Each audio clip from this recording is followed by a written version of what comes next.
Bonjour. À ceux qui sont encore avec nous, je m'appelle Lucas. Je viens du Brésil. Je suis ici pour vous parler sur les activités qu'on fait. Donc, je vais essayer de vous parler sur comment ce concept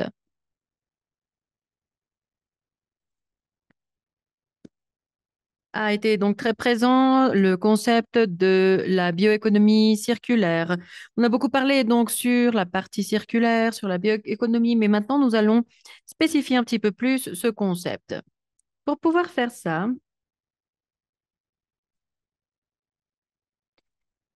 j'ai divisé ma présentation en plusieurs sujets. Je vais d'abord vous parler sur la durabilité donc de l'équarrissage, après du cadre de la création de politiques, et puis nous allons parler sur la bioéconomie circulaire. C'est un nouveau concept qui a été conçu. Comment est-ce que cette nouvelle méthode aura l'influence dans nos propres métriques? Après, je vais vous parler sur les opportunités et défis que nous allons trouver. La durabilité et l'équarrissage. C'est un travail assez important, comme on vous a dit. On calcule l'empreinte de carbone et l'analyse du cycle de vie des produits. On les compare avec d'autres produits. Si ces données appartiennent à une base de données globale,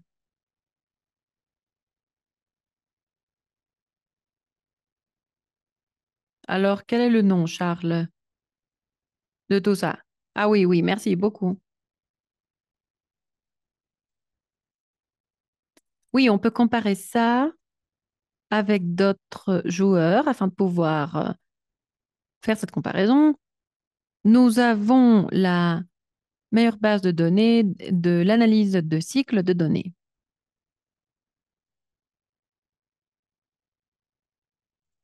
Ça ne veut pas dire qu'on est en train de diminuer notre empreinte de carbone. Peut-être notre mission la plus grande est de recycler. Il y a eu certaines conclusions sur le Brésil. Combien a-t-on recyclé? Aux alentours de 15 000, pardon, 5,3 millions de tonnes. Et c'est ça ce qui est produit chaque année.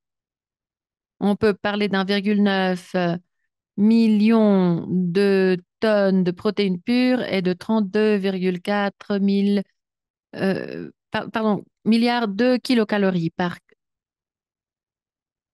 an. Donc, nous allons parler de la nourriture avicole. Qu'est-ce que ça veut dire? Pour pouvoir la remplacer, on aurait besoin de 2,4 millions de tonnes et 4,6 millions de tonnes de soja pour remplacer la quantité que nous avons par an. Ça veut dire 2,1 millions d'hectares et 910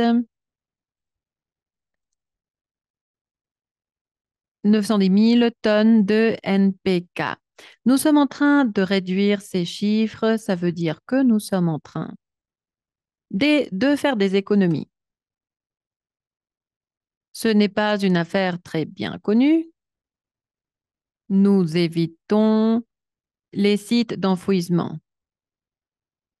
Il y a 25 milliards de kilos, presque 30 000 ou 30 milliards. En fait, au Brésil, ça représente le 30% de tous les déchets qui sont produits et collectés par an dans une ville. C'est-à-dire que c'est une quantité énorme. Si on le compare avec l'Australie, on peut voir qu'ils réutilisent 100 produits de matières primes per capita. Nous voyons qu'il y a des différents sous-produits au Brésil. Au Brésil, il y a 61 kilos par personne. Et donc, on nous demande si on a une question par rapport à ça. On le sait déjà. Dans la plupart de notre planète, il y a de l'eau. Le 75% du corps, c'est de l'eau. Lorsque nous faisons de l'équarrissage, tout devient de l'eau. Lorsque nous utilisons cette eau, il faut la traiter. Nous la libérons, nous voyons si on peut l'utiliser pour n'importe quel type d'utilisation, peut-être pour les plantes ou même en fin de journée. Cette eau purifiée peut être envoyée de retour à la nature. Et c'est ça ce que nous sommes en train de faire. Je vais vous parler très rapidement sur ce sujet. Maintenant, j'aimerais vous expliquer comment le cadre de la création de politiques globales fonctionne. Il est très important de savoir comment ils font ces réglementations par pays. Donc, nous avons les Nations Unies, la FAO, l'IPCC, de quelle façon ils indiquent la façon dont les pays devraient générer leurs propres lois. Ici, nous avons les pays. Eux, ils vont faire leur réglementation. Il n'y a pas de mesure internationale qui puisse être applicable pour chaque pays. Non, ça n'existe pas. Jusqu'à présent, les pays sont les responsables de faire ça. Quels sont les acteurs les plus importants? Les Nations Unies, la FAO, GLIM, la LIP, la Société, l'Académie et l'IPPC. Nous allons parler de chacun de ces acteurs. Enfin, de la Seconde Guerre mondiale, elle a été créée à San Francisco. 50 pays se sont rassemblés et ils ont créé les Nations Unies. Pour promouvoir la stabilité globale, la coopération, son objectif était de maintenir la paix et la sécurité internationale. Pour cette raison, les Nations Unies ont été créées. Mais après, il y a eu le protocole de Kyoto en 1997 et un autre objectif a été ajouté. C'était celui de l'action climatique et du développement durable. Et c'est quelque chose qui est apparu en 1950 en tant qu'objectif des Nations Unies. Et cela a été ajouté. Qu'est-ce qu'ils ont fait? Ils ont créé l'agenda 2030.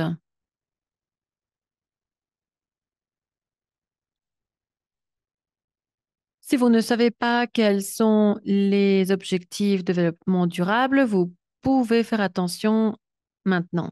On va vous dire que la majorité des actions que les pays ont adoptées viennent de cet agenda. Alors, il vaut mieux comprendre ces 17 objectifs. Et chaque objectif a à peu près 10 sous-objectifs. Pour réaliser des actions, il faut atteindre ces sous-objectifs pour avoir une façon plus durable en ce qui concerne la perspective des Nations Unies. Maintenant, nous allons parler de la FAO. Son objectif est très noble. C'est de garantir que tout le monde ait accès à suffisamment de nourriture et de la nourriture de bonne qualité pour avoir une vie productive. À l'intérieur de la FAO, nous avons deux groupes. Le premier, c'est la CLIM et l'autre, c'est la LIP. La LIP, c'est en fait le groupe technique qui développe la méthodologie pour travailler avec les missions environnementales. Ils soutiennent les politiques et les stratégies d'affaires, c'est-à-dire qu'ils créent les outils. Et le GLIM, c'est le premier groupe à l'intérieur de la FAO qui évalue les émissions et l'impact environnemental de chaque activité agricole. Il faut faire cette analyse. Donc voilà, ça c'est l'histoire du GLIM. Je ne sais pas si vous le savez déjà, si vous la connaissez déjà, mais je vous conseille de comprendre ce que cela est. Je dois vous dire que d'abord, cela est relié à un rapport très polémique. Vous pouvez voir ce pronom et vous pourrez deviner de quoi ça parle. Ça a été publié par un groupe qui n'existe plus. Si vous décidez d'aller dans le site web et que vous voulez l'acheter, en fait, le site n'existe plus. Le site est en vente.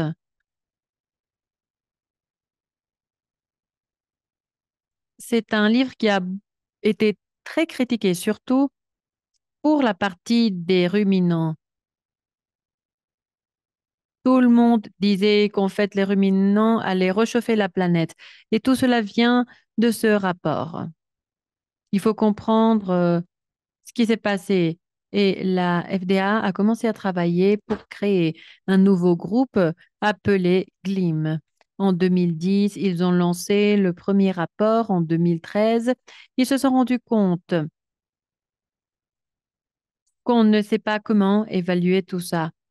Il y a de l'incertitude par rapport à ces nombres c'est une incertitude trop grande. Il faut vraiment diminuer ces chiffres. Il faut avoir plus de précision pour avoir ces chiffres publiés. Et après, il faut nous concentrer sur le LIP. C'est en fait ce qui nous donne les ciments pour le GLEM. Et donc, ils ont lancé plusieurs pour qu'on puisse calculer et atténuer et pour qu'on puisse mieux travailler avec les émissions. On a déjà parlé du 16, 18, 19 et pendant les 19, le GLIM 2 a été publié. Et puis en 2020, il y a eu une guide sur la biodiversité qui avait été lancée. C'est avec le GLIM 3. Donc maintenant, nous avons un grand avantage puisque ça fait déjà 4 ans après cette publication. Pourquoi? Quel est le problème principal sur le bétail et le méthane? C'est un livret qui a été publié en novembre. Ce guide, ça leur a pris 4 années de discussion pour comprendre quel serait le méthane, le CO2 pour l'atmosphère et la photosynthèse.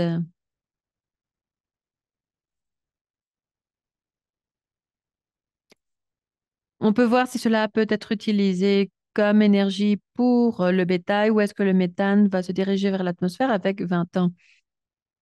Il y a une oxydation naturelle, il y a ce déplacement de CO2 et puisqu'on peut voir ce cycle. Mais où voit-on ce réchauffement? Ici, nous voyons où se trouve la chaleur, la capacité de chaleur. C'est un cycle naturel qui a existé pendant des milliards d'années. Donc, c'est pas quelque chose de nouveau. Donc, la question c'est, est-ce que c'est du biométhane ou pas? Ce guide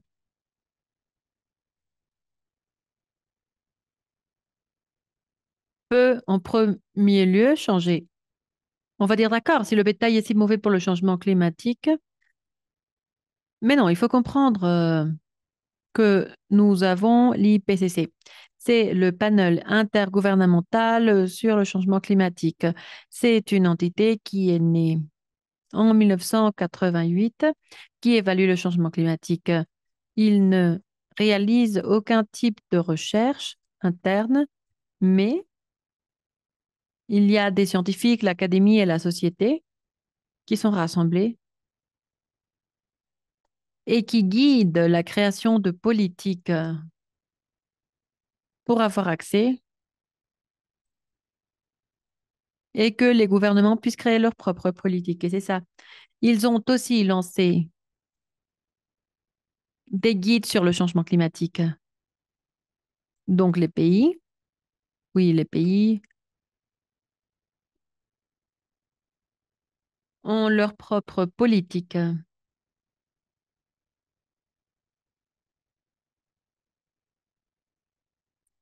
Et les chiffres de l'IPPC ainsi que les guides de l'IPPC, il y a aussi la société et l'académie. Disons que l'idée est plus ample pour comprendre si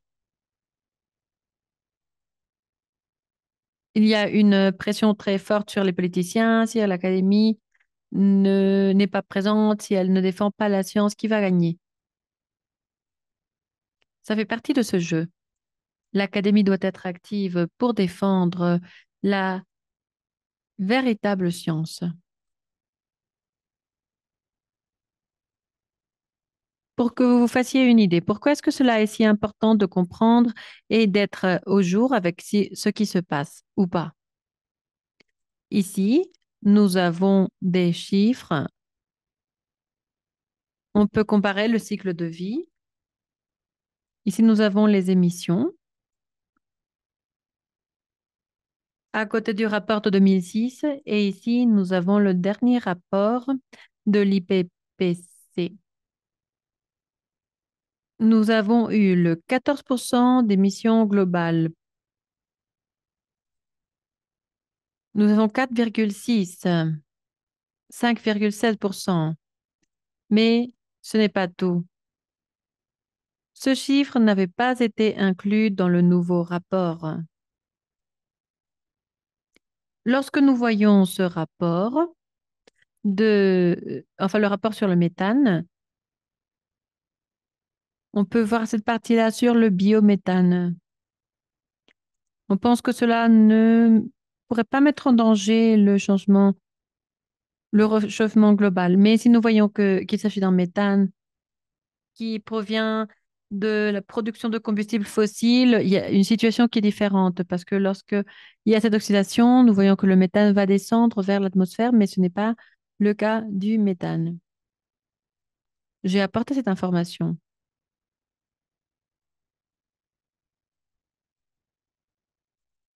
Ça fait partie des missions de l'IPCC.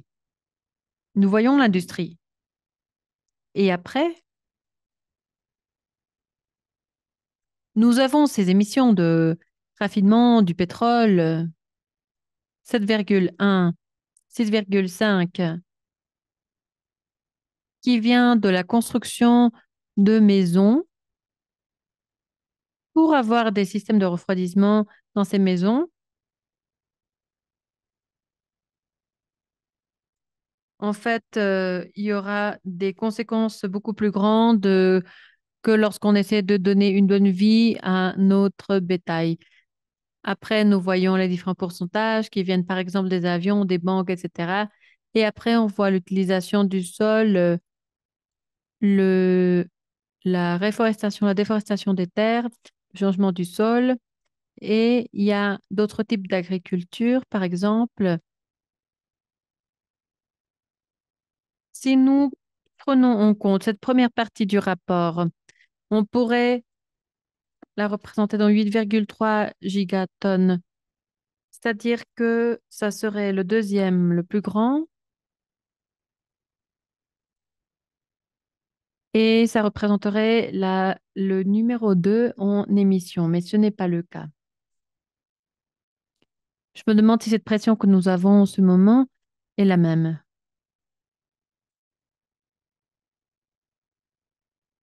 Et cela n'avait pas été publié à l'époque. Et ce n'est pas tout. Lorsque nous voyons ce rapport,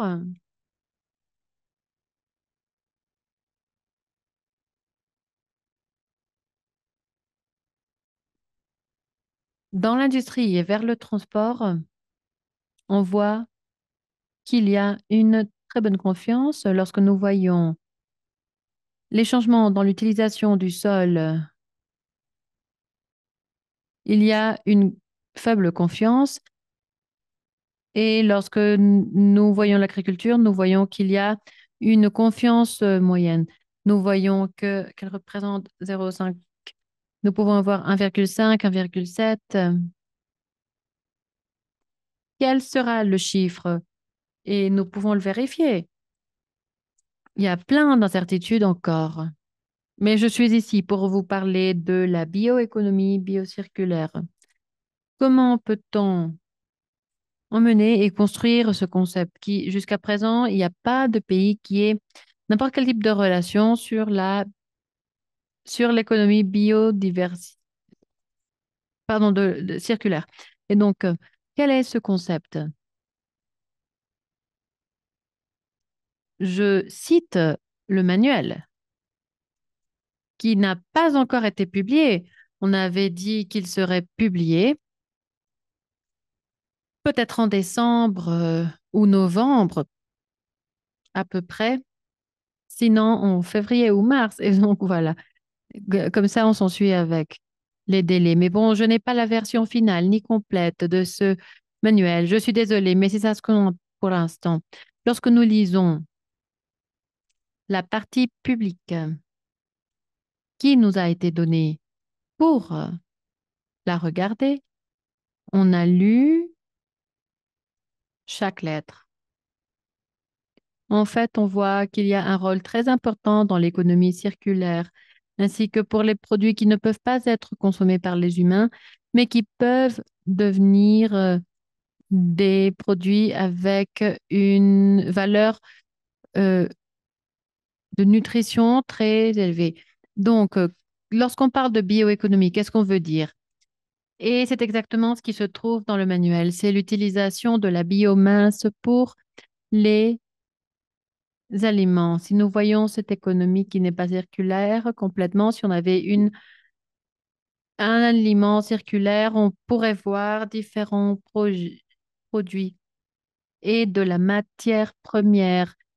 Et on limiterait les déchets, mais on ne limiterait pas la biomasse. Et l'économie biocirculaire, c'est l'ensemble de la réduction des déchets et du recyclage de la biomasse pour pouvoir alimenter les animaux. Alors, la définition de la bioéconomie circulaire, c'est la production et la conservation des ressources biologiques pour fournir des produits et des services à travers tous les secteurs économiques de la façon la plus efficace qui respecte les limites planétaires selon la prévention et la réduction de déchets. J'ai eu aussi l'opportunité de parler sur quatre autres sujets du manuel. Lorsqu'on nous demande si on est en train de recycler des résidus ou des sous-produits ou des coproduits, je pense que ça dépend, mais c'est très clair, c'est ce qu'on fait tous les jours. On prend des matières qui n'ont pas de valeur économique et il faut considérer cette valeur comme un sous-produit dans le processus. Cela inclut le bétail ou n'importe quel type de produit qui ne soit pas le produit primaire de l'activité. Il faut faire attention à ça. Nous sommes en train de produire de la viande. Quel serait le produit principal? Les intestins. Le sous-produit, ce n'est plus un produit ni un coproduit. Quel est le produit qui se base dans les animaux? Ils sont tous des coproduits. Par exemple, les viandes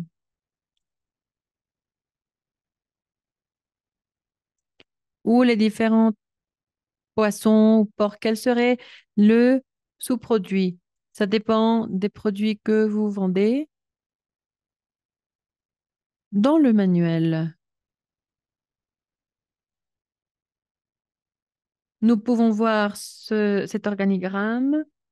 Nous voyons dans ce manuel, nous en sommes là.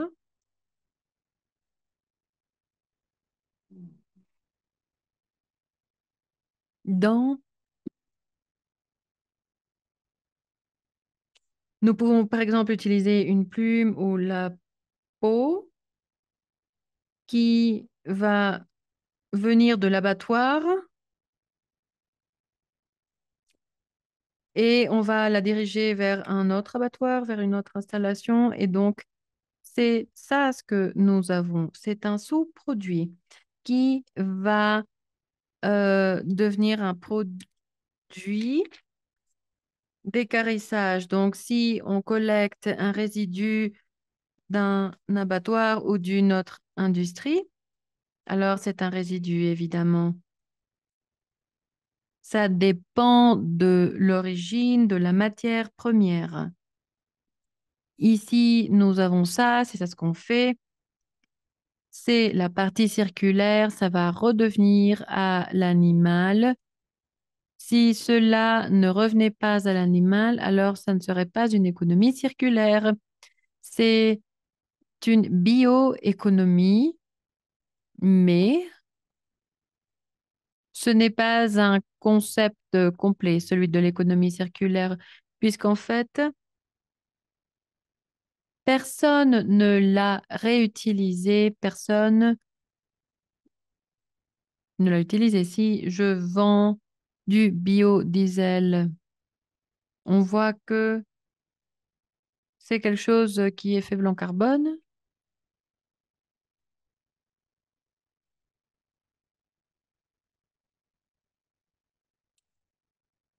Nous voyons le point 4 de ce guide. Nous aurons une vision complètement différente sur le marché de carbone, sur les émissions, pour calculer ces émissions de carbone. Donc, je suis désolée, mais je dois suivre ce manuel. Pour l'aliment consommé par le bétail, le 86% est calculé comme non approprié pour la consommation humaine.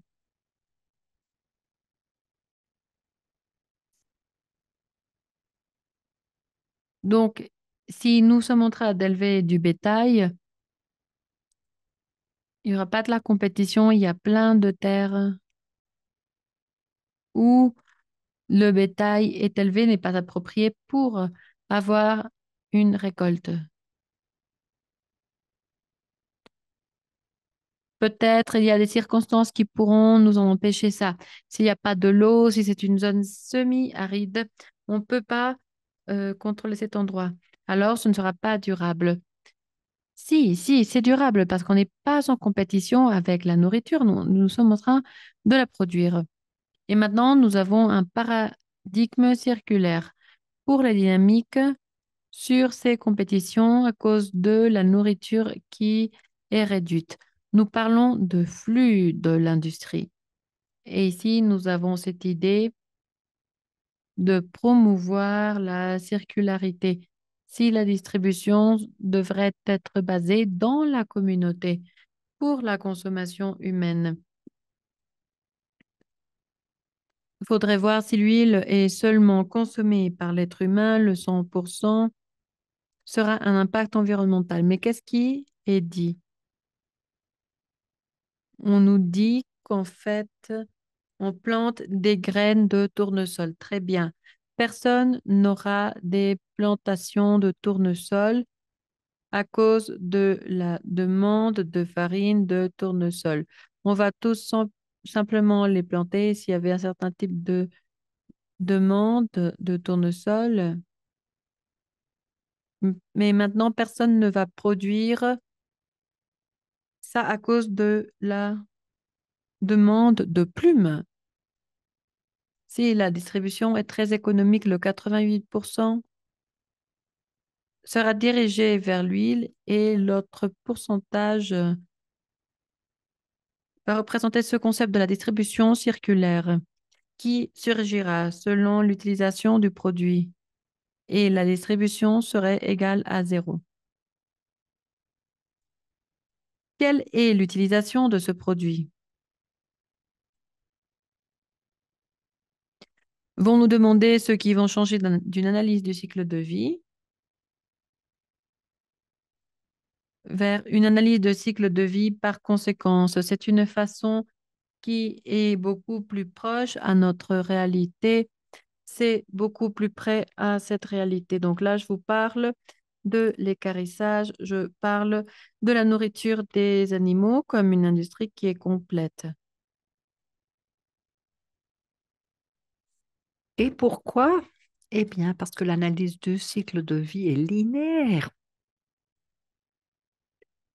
La terre est préparée, plantée, nourrie, et après on récolte. Alors, l'aliment est donné aux animaux, et puis cela arrive aux villes. C'est linéaire. Notre aliment est linéaire? Non. Nous avons d'abord les déchets de l'animal qui peuvent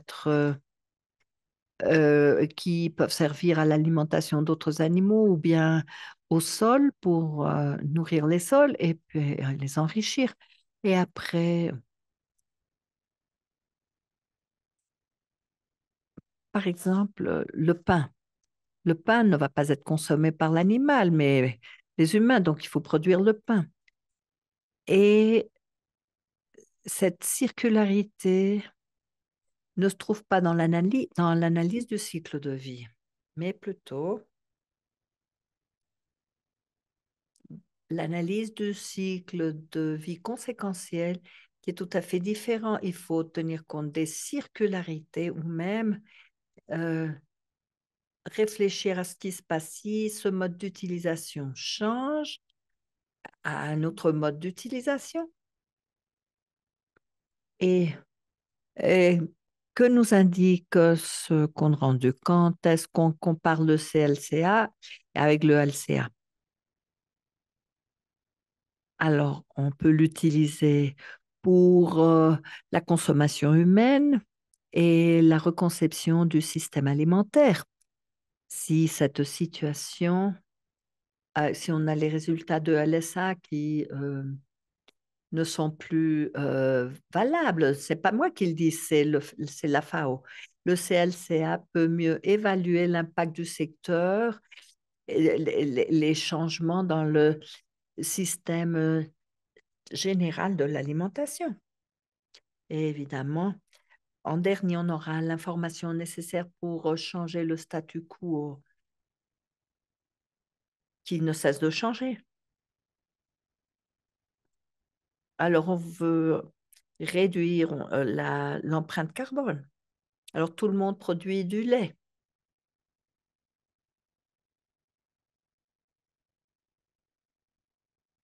Et dans l'analyse LCA, il n'y a aucun problème, car l'empreinte carbone est plus réduite. Alors, qu'est-ce que cela veut dire? C'est que je dois utiliser plus de matériel pour nourrir le porc. Le LCA, c'est une solution beaucoup plus intégrale. Une autre différence en Europe et la situation à laquelle les pays européens font face. Le biogaz utilise, bon, pour la production de biogaz, c'est durable si simplement ils produisent du biogaz et ne recyclent rien du tout. Mais s'ils utilisent le LCA, la différence n'est pas énorme. Quand on ne mesure pas les conséquences, et voici la différence entre les différents outils, et j'en suis très heureux. Et je suis déjà anxieux de l'incorporer dans toutes les métriques. Ce n'est pas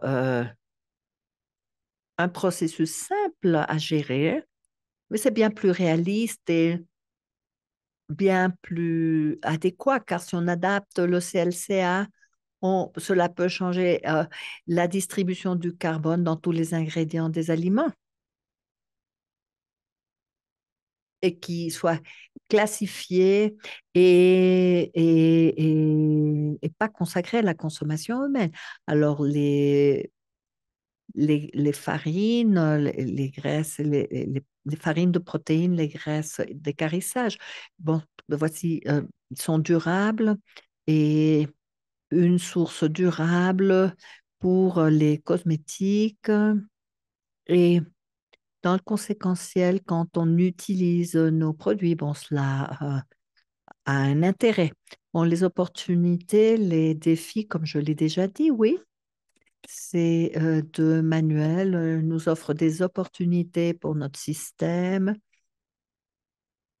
et pour tout le secteur de l'alimentation et qu'on les reconnaisse pour ce qu'ils sont, qu'on tienne compte des produits végétaux, des produits de source animale Et je suis certain que le guide sur le méthane va vraiment réduire la pression sur les ruminants. Et pas seulement. La semaine dernière, voici la présentation euh, publiée par la FAO samedi dernier. Ils, ils ont publié ce manuel sur la gestion durable du méthane dans les systèmes agroalimentaires. Voyez le cycle si intéressant. Voici la version finale. Où en sommes-nous? Eh bien, nous en sommes au même stade de la circularité. Nous voici ici justement. Et nous avons la circularité dans, pas dans les aliments pour les animaux de compagnie, non, c'est durable et c'est important, mais on ne le retrouve pas dans le concept de la bioéconomie circulaire. Alors donc, les métriques sont importantes et nous ne pouvons pas négliger les émissions de CO2. Alors, quels sont les grands défis? Les grands défis à relever. Bon, tout d'abord, appréhender le concept et les métriques entre les recommandations de l'IPCC et les concepteurs de politique et qui doivent traduire ces recommandations de l'IPCC et les traduire en loi, en règlement. Alors bon, tout du moins, nous sommes sur la bonne voie. Alors bon, c'est naturel, durable et circulaire. Et voici l'essence même de notre entreprise. Merci beaucoup.